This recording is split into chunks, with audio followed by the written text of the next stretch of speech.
This is the Real Health Podcast brought to you by Riordan Clinic. Our mission is to bring you the latest information and top experts in functional and integrative medicine to help you make informed decisions on your path to real health. Well, welcome everyone. I'm Dr. Ron Hunninghake, and this is another episode of the Riordan Clinic Real Health Podcast. And we're very fortunate today to have Dr. Jeremy Webster on with us, and we'll be talking about weight loss as it relates to intermittent fasting. So Dr. Webster, thank you very much for coming on the Riordan Real Health Podcast. My pleasure. Thanks for having me. You bet. Looking forward to it. So from your materials, I understand you've been working with weight loss for quite some time now. Yeah, 2006, I graduated from Parker Chiropractic, and I've pretty much just focused my efforts toward understanding metabolism and weight loss and helping people lose weight ever since that point in about June or July 2006, 17 and a half years now. Well, your services are badly needed. The whole world, I think, is entering into the metabolic syndrome. And if people don't know what that is, it's basically where the mitochondria of your cells start to dysfunction, and you can't burn calories as well as you did, and we still have our normal eating patterns, and so our world is putting on more and more weight and becoming more diabetic, increased risk of cancer, autoimmune disease, you name it, inflammatory problems. So your services are going to be very valued here. So thank you for being on the show. So I'm curious, is the main avenue of weight loss that you are helping people with intermittent fasting?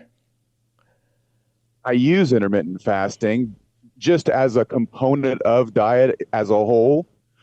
So I use diet, I use exercise, and then I use metabolic testing is what I usually look at to see, so we can isolate the weaknesses in one's metabolism, hopefully correct those, get people moving and get them more active, build some muscle. So that helps improve metabolic function as well. And then, of course, we have to address the food intake side of things, because some people just eat too much. Some people eat the wrong things that are damaging their mitochondria or other aspects of their metabolism. So we have to fix it all. When it comes to intermittent fasting, I like intermittent fasting, but I also hate how a lot of people are doing intermittent fasting. Yeah, that's a good point. If you do it wrong, it can actually result in some desirable benefits that you see short term, but you might actually be causing some long-term negative effects at the same time. So we want to make sure, hopefully what we can do on this podcast is help people understand, let's do it the right way so we get all the benefits without all of the potential negatives that could go along with doing it the wrong way. I think that's a great focus. If we can just help people, because I know a lot of my patients, I'm recommending it. The research on it is just getting stronger all the time now. But from a practical point of view, people, I agree with you. I think they go about it the wrong way. But what would be, okay, we have a patient who's overweight. They're starting to get insulin resistant. They've got inflammation markers going, and they're saying, okay, I'm ready now to make a change in my life. And I've heard about intermittent fasting. What's the right way to do it? And at the same time, you can tell me what are some of the wrong things that people do. Okay. So intermittent fasting is kind of broadly defined in the literature. Some people do it by looking at a month-long eating cycle and then just going a few days at the end of the month where they eat very, very little. Some people do it within a week, where they might have the weekends where they eat very little, 5 days normal. But the way most people are doing it these days is on a 24-hour cycle, time-restricted feeding. So they pick a group of hours where they eat all their food, and then the rest of the day is where they're fasting. So we call something like a 16-8 time-restricted feeding. Right. That might be where you fast for 16 hours and you eat for 8 hours. Your feeding window is 8 hours long, and you don't eat outside of that. Or it could be like a 12-12. You eat for 12 hours, you fast for 12 hours. So it just depends on what you want to do. There's a lot of ways that you can do intermittent fasting. But by far the most common now is the 24-hour cycle, where you're just going from eating to fasting, eating to fasting. And what the research showed originally, if you look at some of the research performed by Sachin Panda, for example, he's one of the preeminent researchers in intermittent fasting. And he just found that if you look at the way people eat traditionally, you wake up, you have some breakfast at 6 or 7, you eat dinner at 7 o'clock, maybe in the evening, you snack a little bit after that while you're watching your favorite shows. He found that most people are eating between about 13 to 15 hours. And he found out if you just cut the late night stuff out, take that 13 to 15 and back it up to no more than 12, some good things start to happen. Yeah. The first thing is you lose all of those extra calories that are absolutely not needed. You're not doing anything that requires extra food consumption after dinner. I mean, you just ate dinner, for goodness sakes. The last thing you need is more at that point to sit and watch a show and get ready for bed. So that's an easy way to get your calories reduced without that much effort. It's pretty simple to do that. And then he found also if you take it from that kind of 12-hour window and you start backing it even more, maybe eat your dinner by 6 o'clock or 5 o'clock, you might even get additional benefits beyond that. So they were approaching it from pulling your late night calories back and achieving it that way. And it works really well. And that would be the way that I would typically recommend. Sachin Panda himself eats breakfast at 8 o'clock in the morning and he tries to complete his dinner by 6. So he has a 10-hour feeding window. And then that builds in a 14-hour fasting window every day. So I think the guy that knows it best is probably what we want to model it after. Now, if you look how most people doing it today, they don't want to eat an early dinner and stop eating. So they shift all their calories later and they start eating around noon or 1. And then they eat until 8 or 9 or 10 in the evening. And they say, well, I'm doing my 8 or 10 hours here versus here. What could possibly go wrong? Well, come to find out, a lot can go wrong when you eat later versus earlier. Well, the big thing I would think is it's going to be disrupting your sleep, and you cannot disrupt sleep. I mean, you can, but it basically negates some of the other positive benefits that you would otherwise be getting.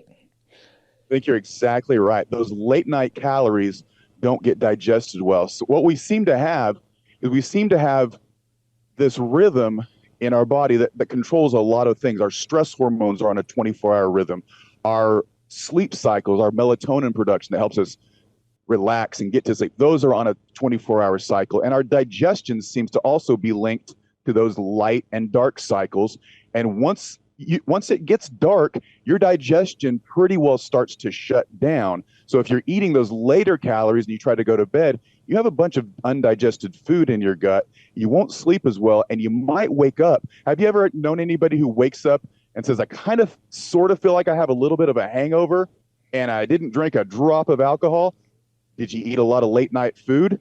That will cause that same type of feeling. It's usually not as bad as going out and pounding a 12-pack, but it's still that same type of just, I don't feel right. Well, knock out the late night stuff. Get up, get your calories earlier in the day, and you won't have that problem. Your digestion's ready to roll in the morning once that sun is up. That's kind of how we should be thinking about it. And our ancestors, when they woke up in the morning, there was no breakfast there. They had to go out and earn their breakfast. And probably when the sun started to go down, they went to sleep then because there were no electric lights. And so if we think along that line in terms of more primitive civilization, that to me is what intermittent fasting kind of brings to the table, so to speak, is that people are getting back into some natural rhythms. And so they don't have those unusual hungers and plus the food content that people choose, that can also make you more addicted to junk food. So if you stick with real foods, you're going to have better blood sugar regulation, and then it makes it easier for you to start molding and shaping whatever your intermittent fasting pattern is going to be. That's a great point. Yeah, intermittent fasting by itself might have some benefits, but eating good food, I think, is the foundation of it. And if you eat good food, and then you can do intermittent fasting by eating properly, getting out the late night stuff. So incorporating intermittent fasting on top of healthy food choices, that's where the real benefit comes in. It's funny, I teach a course to other chiropractors that need continuing education hours, and I go through about 150 slides on diet, and at the end I say, okay, we're going to summarize this. And basically it's like 3 bullet points. Don't eat a bunch of processed junk. Make sure you get your protein, good healthy fats, your fruits and vegetables in its whole form, and shift your calories earlier rather than later. I mean, for the most part, if you do that, you're not going to go wrong. Now, we can accomplish those things several different ways, depending on, some people are vegan, some people like to eat more of an omnivore diet. It doesn't really matter. As long as you're following those really simple principles and not just eating the ultra processed food, stuff works way better in that case. Right. There's so many omega-6s, bad fats. There's too much sugar, and then the all kinds of things that nature never meant for us to have at all. So anyway, how would people know they're making progress on an intermittent fasting approach? I say don't rely too much on the scale. The scale's a good tool to have, but the scale doesn't tell you everything you want to know about progress, even when you're losing weight, because losing lean muscle, lean tissue is not really a desirable thing for most people. Even if you're overweight, you still don't want to lose that weight. You want the weight to be the weight that's causing you the problem, and it's always the fat that's causing you the problem. That fat causes not only the cosmetic problems that we don't like the way we look, but it causes the cardiovascular problems. It causes the inflammation and the musculoskeletal problems that we see, the increases in cancer and all these other things that we see. So we want to make sure we're losing fat. So I say, look at the scale. If you're losing weight, then do other things to make sure that weight loss is fat loss. Put a tape around your waist. If your waist is getting smaller, you're losing fat in that abdominal area, and that's a really good thing. So that would be the first thing I would do. It's cheap, it's easy. The next thing that's almost as cheap and almost as easy is start using skin calipers and pinching, and you can get so that's more the subcutaneous. That's the fat that's near the surface. That's the stuff that we kind of makes us look fat.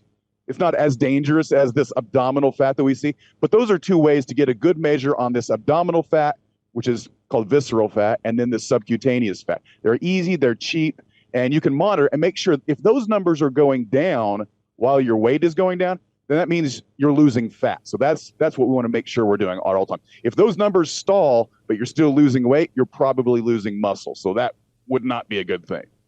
Yeah, I've been doing intermittent fasting myself for probably a year and a half, and I've lost 5 notches of belt.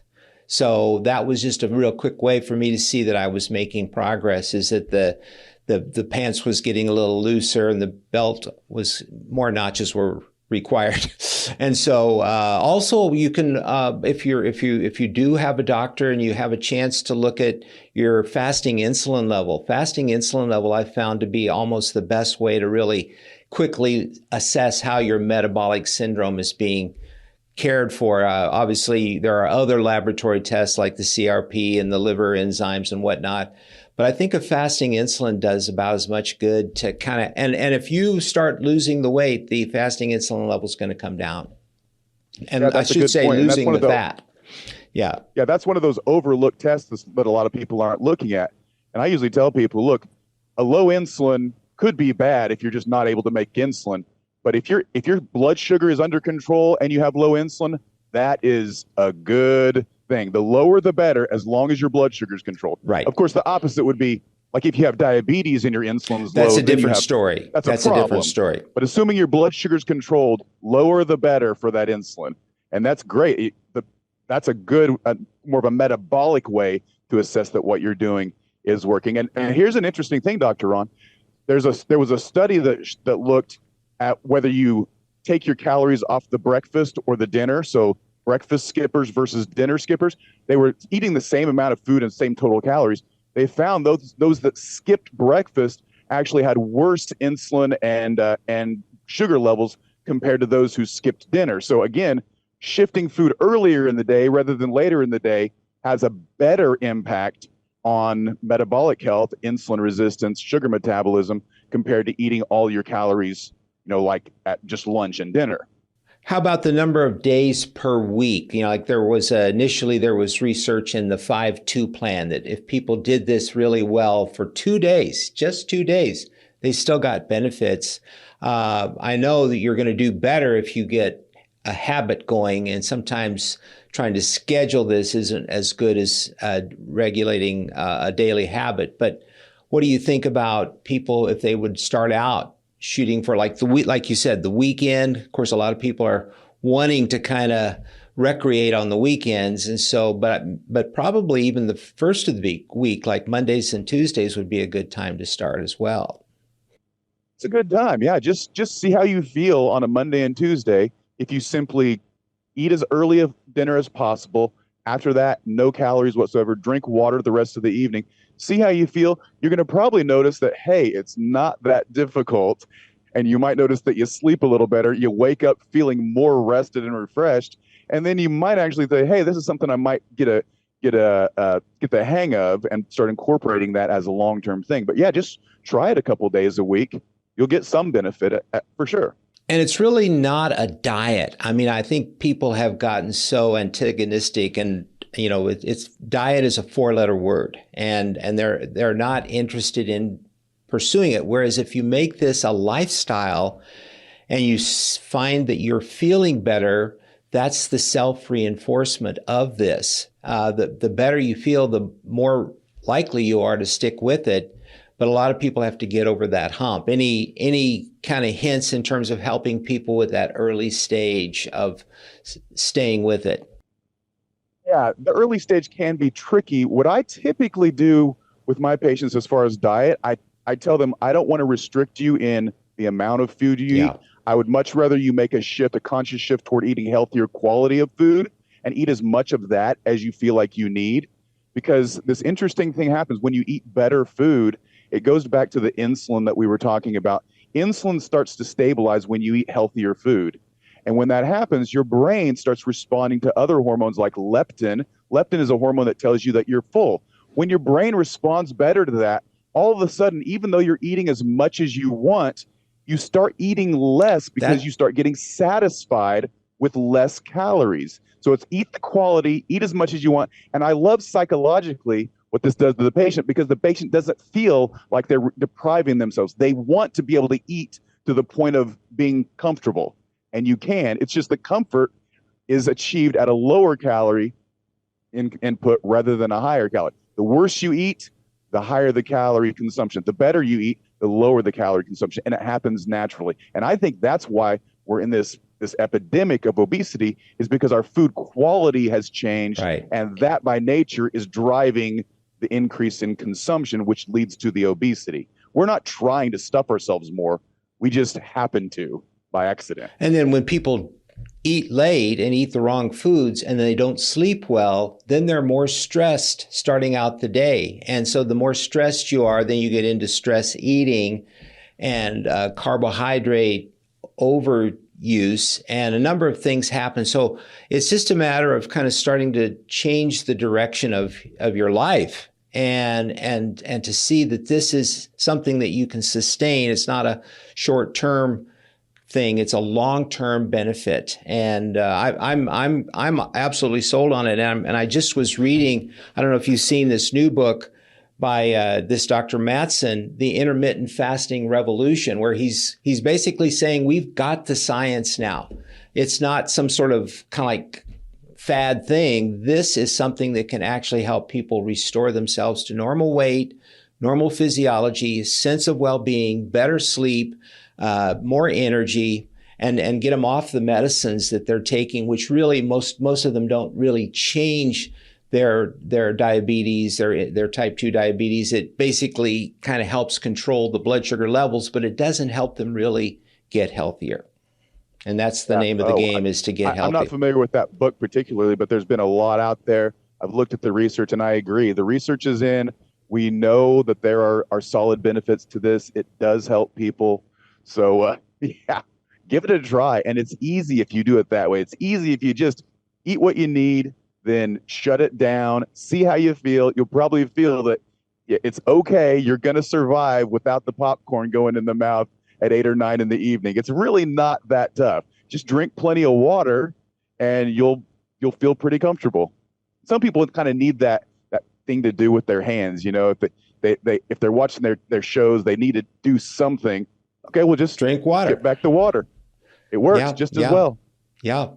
Well, Dr. Webster, thank you very much for being on our show. I think this should give some pep to people who are wanting to do this, but they're kind of afraid because there's been so much failure in the realm of weight loss. I mean, most people have just said, I've given up trying, because most people, they lose a little bit of weight, but then they gain more back, and their net result is that they're continuing to gain. But I think this is a true turnaround in that whole dilemma. And if people would just give it the right start and stick with it, they can make progress and start to feel better about themselves. Well said. Thank you for having me on. And I agree. Just focus more on just making better choices and develop better habits. Don't focus on the weight loss. The weight loss will come if you focus more on just. And that's a good point. It may be a month or six weeks. So people shouldn't look for, like, in a couple of days, I haven't lost weight. It's establishing the new habits. It's going to make the biggest difference. Well, thank you very much for being on our show, and keep up the good work. Thank you, Dr. Ron. Bye-bye. Bye-bye. Thank you for listening to the Real Health Podcast. If you enjoyed this episode, be sure to subscribe and leave us a review. You can also find all of the episodes and show notes over at realhealthpodcast.org. Also, be sure to visit riordanclinic.org, where you will find hundreds of videos and articles to help you create your own version of real health.